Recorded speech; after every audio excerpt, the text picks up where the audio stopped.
Guys, how are you all. तो आज के इस लेक्चर में हम लोग केमिस्ट्री की न्यू बुक के चैप्टर नंबर 1 के न्यूमेरिकल्स स्टार्ट करेंगे। जैसा कि हमने अपने पिछले लेक्चर में इसके short question answers and descriptive question answers complete कर लिए थे एंड इसके लेक्चर्स का लिंक भी मैंने डिस्क्रिप्शन बॉक्स में दे दिया है। सो आई होप वो लेक्चर्स आपके लिए हेल्पफुल रहे होंगे। तो आज हम न्यूमेरिकल के क्वेश्चन से स्टार्ट करते हैं। क्वेश्चन नंबर 1 से स्टार्ट करेंगे। So without wasting our time let's get started.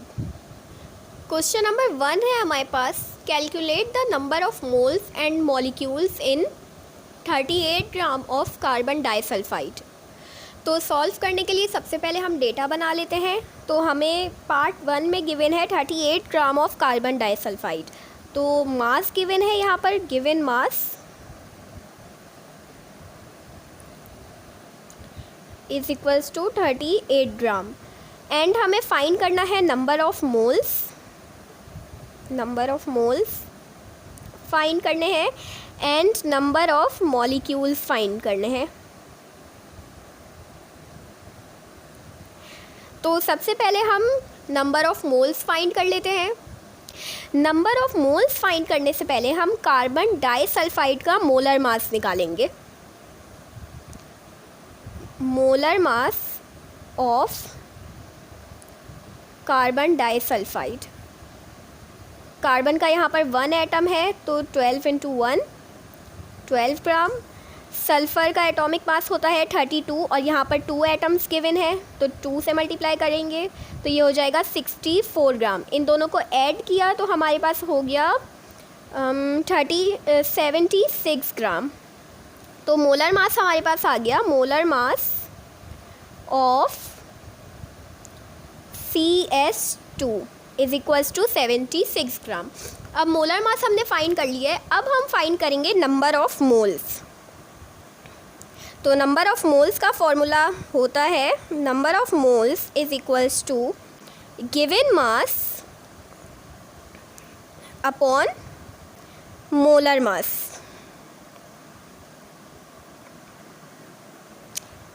Upon में एटॉमिक मास, फॉर्मूला मास कुछ भी हो सकता है, लेकिन हमें यहाँ पर क्वेश्चन में जो वैल्यू थी, जो मास था गिवन था, हमें वो ग्राम में गिवन था, इसलिए हमने यहाँ अपॉन में मोलर मास लिखा है।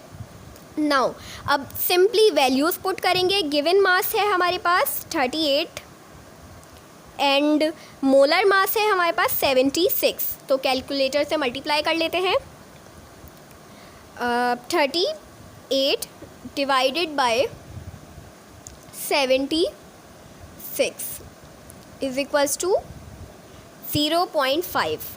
तो हमारे पास आ जाएगा number of moles is equals to 0.5। अब नंबर ऑफ मोल्स का यूनिट होता है मोल, MOL। तो ये आ गया हमारे पास नंबर ऑफ मोल्स का। इसे हम बॉक्स के अंदर कर देते हैं। नाउ हमें क्वेश्चन में कहा था number of moles and molecules find करने। नंबर ऑफ मोल्स हमने फाइंड कर लिया है। अब हम फाइंड करेंगे नंबर ऑफ मॉलिक्यूल्स। अब नंबर ऑफ मॉलिक्यूल्स फाइंड करने के लिए सबसे पहले हम 1 ग्राम में कितने होते हैं, 1 ग्राम में कितने मॉलिक्यूल्स होते हैं वो फाइंड करेंगे एंड देन हम फाइंड करेंगे 38 ग्राम में कितने मॉलिक्यूल्स होते हैं। सही है। तो 1 ग्राम फाइंड करने के लिए सबसे पहले हम स्टेटमेंट लिखेंगे एक, since molar mass of carbon disulphide is equals to 76 gram है। अब ये फाइंड करने के लिए स्टेटमेंट लिखेंगे 76 ग्राम of carbon disulfide contains 6.02 into 10 की पावर 23 पार्टिकल्स। आपको पता है कि किसी भी 1 मोल ऑफ सब्सटेंस में हमेशा 6.02 into 10 की पावर 23 पार्टिकल्स प्रेजेंट होते हैं। तो यहाँ पर अब 1 ग्राम फाइंड करने के लिए 76 को हम 76 से ही डिवाइड करेंगे। अब जो काम LHS पे होता है वही हम RHS पर भी करते हैं। ये एज इट इज़ आ जाएगा यहाँ पर, is equals to 6.02 into 10⁻23/76। Now ये कैंसिल आउट हो गया, 1 यहाँ पर 1 बचा। 1 gram of carbon disulphide contains 6.02 into 10⁻23/76 particle, 76 molecules. अब हमें पता चल गया 1 ग्राम में कितने मॉलिक्यूल्स होते हैं, 6.02 इंटू 10⁻23/76, इतने मॉलिक्यूल्स होते हैं। अब हमें क्वेश्चन में क्या गिवन है कि हमें फाइंड करना है 38 ग्राम ऑफ कार्बन डाइसल्फाइड में कितने मॉलिक्यूल्स होते हैं। तो अब हम वही फाइंड करेंगे। अब 1 ग्राम को हम मल्टीप्लाई करेंगे 38 ग्राम से, क्योंकि अब हमें फाइंड करना है 38 ग्राम ऑफ कार्बन डाइसल्फाइड में कितने मॉलिक्यूल्स होते हैं। तो लेट्स सी, मल्टीप्लाई करते हैं। 1 को 38 कंटेन्स 6.02 इंटू 10⁻23/76। जो काम हम LHS पे करते हैं वही RHS पर भी करते हैं, तो यहाँ पर भी हम इसको 38 से मल्टीप्लाई करेंगे। नाउ 1 यहाँ पर 38 ग्राम हो गया ऑफ कार्बन डाइसल्फाइड कंटेन्स। अब इन्हें कैलकुलेटर से मल्टीप्लाई कर लेते हैं। तो लेट्स सी, देखते हैं क्या आंसर आता है। 6.02 into 38 divided by 76 is equals to 3.01। तो 38 gram of carbon disulphide produces 3.01 molecules. तो हमने फाइंड कर लिया। लास्ट में एक स्टेटमेंट लिख के हम इसको क्लैरिफाई कर देते हैं। 38 gram of carbon disulphide contains 3.01 molecules.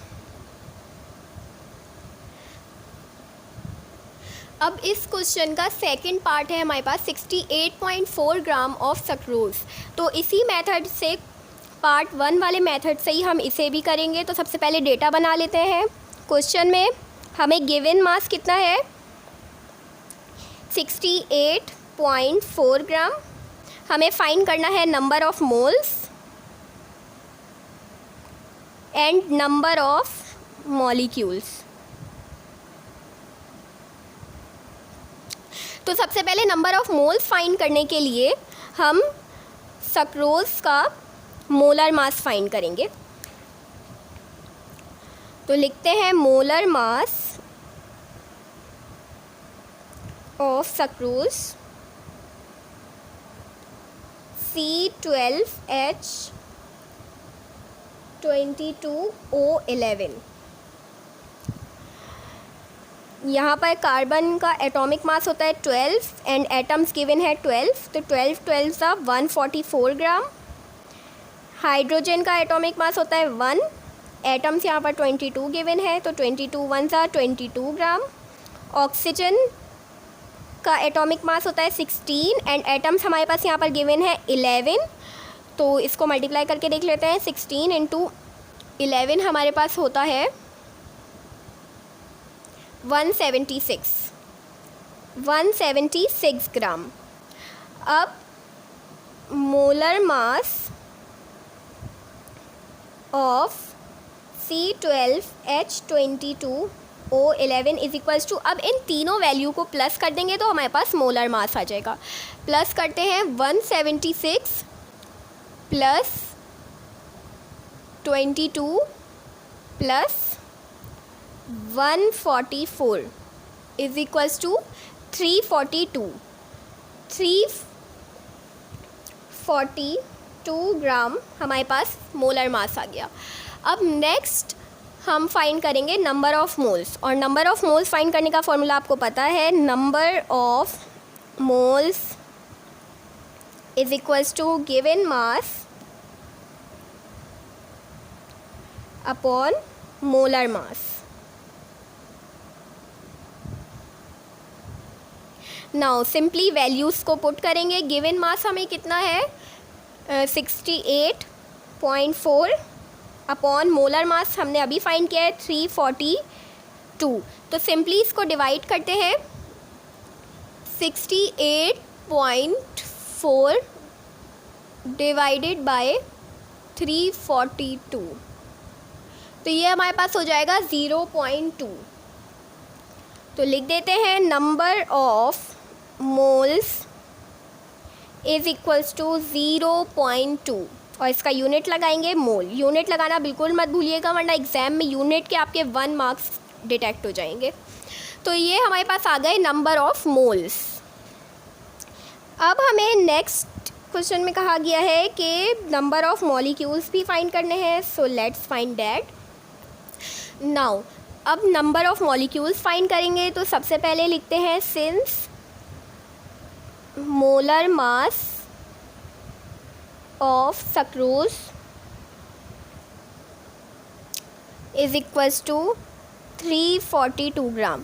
सबसे पहले हम 1 ग्राम का फाइंड करेंगे कि 1 ग्राम ऑफ सक्रोज में कितने मॉलिक्यूल्स प्रेजेंट होते हैं। तो इसके लिए हम with the help of molar mass 342 gram of sucrose contains 6.02 into 10 की पावर 23। नाउ अब 342 को इसी से डिवाइड करेंगे क्योंकि हमें 1 ग्राम ऑफ सक्रोज में कितने मॉलिक्यूल्स होते हैं हमें पहले वो फाइंड करना है। तो 342 ग्राम ऑफ सक्रोज कंटेन्स 6.02 इंटू 10 की पावर 23। जो काम हम LHS पे करते हैं वही RHS पर भी करते हैं। तो यहाँ पर भी इसको इससे डिवाइड कर देते हैं 342 से, ये कैंसिल आउट हो जाएगा। तो यहाँ पर बचा 1 gram of sucrose contains 6.02 into 10 की power 23 over 342।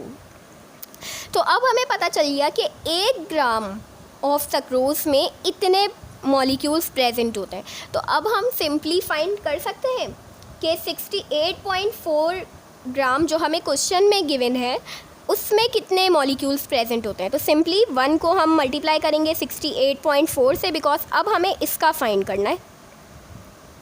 Is equals to 6.02 into 10 की पावर 23 डिवाइडेड बाय 342। हमने यहाँ पर मल्टीप्लाई किया है 68.4 को, तो यहाँ पर भी करेंगे तो ये हो जाएगा 68.4।